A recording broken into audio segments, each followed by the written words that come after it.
नमस्कार. नेहमीप्रमाणेच आपण नवीन शासन निर्णय आज येथे पाहणार आहोत. आजचा हा शासन निर्णय नवीन सेवार्थ प्रणालीमधील माहिती अद्ययावत करून सर्व अधिकारी आणि कर्मचाऱ्यांचे EKYC याचा अर्थ इलेक्ट्रॉनिक नो योर कस्टमर पूर्ण करण्याबाबत आहे.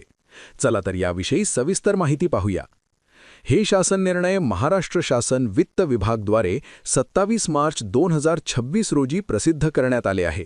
सेवार्थ प्रणालीतील सर्व अधिकारी आणि कर्मचाऱ्यांचे EKYC पूर्ण करण्याबाबत यात महत्त्वाच्या सूचना दिल्या आहेत.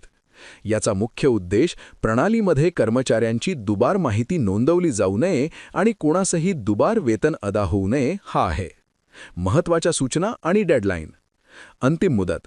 सर्व अधिकारी आणि कर्मचाऱ्यांनी माहे एप्रिल 2026 याचा अर्थ देय मे 2026च्या वेतन देयकापूर्वी EKYC पूर्ण करणे अनिवार्य आहे. वेतन रोखले जाईल. ज्यांचे EKYC पूर्ण नसेल त्यांचे एप्रिल 2026चे वेतन जे मे महिन्यात मिळते ते आहरित केले जाणार नाही. बँक खाते आणि आधार. कर्मचाऱ्यांच्या बँक खात्याशी आधार क्रमांक संलग्न असणे आवश्यक आहे. जर सेवार्थ प्रणालीतील बँक खाते आधारशी लिंक नसेल तर ते त्वरित बदलून अद्ययावत करावे. पॅन कार्ड दुरुस्ती. जर प्रणालीमध्ये नोंदवलेला पॅन क्रमांक चुकीचा असेल तर तो दुरुस्त करून अपडेट करावा. अंमलबजावणीची प्रक्रिया. वैयक्तिक जबाबदारी. प्रत्येक कर्मचाऱ्याने वैयक्तिकरित्या EKYC पूर्ण करून त्याचे प्रमाणपत्र आपल्या आहरण आणि संवितरण अधिकाऱ्याकडे जमा करणे आवश्यक आहे. DDOची भूमिका. आहरण आणि संवितरण अधिकाऱ्यांनी सादर केलेल्या प्रमाणपत्राची पडताळणी करून सेवार्थ प्रणालीमधील EKYC अपडेशन रिपोर्टमध्ये त्याची नोंद करायची आहे. माहिती जोडणे आवश्यक. EKYC मधील बँक तपशील आणि सेवार्थ प्रणालीमधील तपशील यामध्ये साम्य असेल तरच नोंद घेतली जाईल.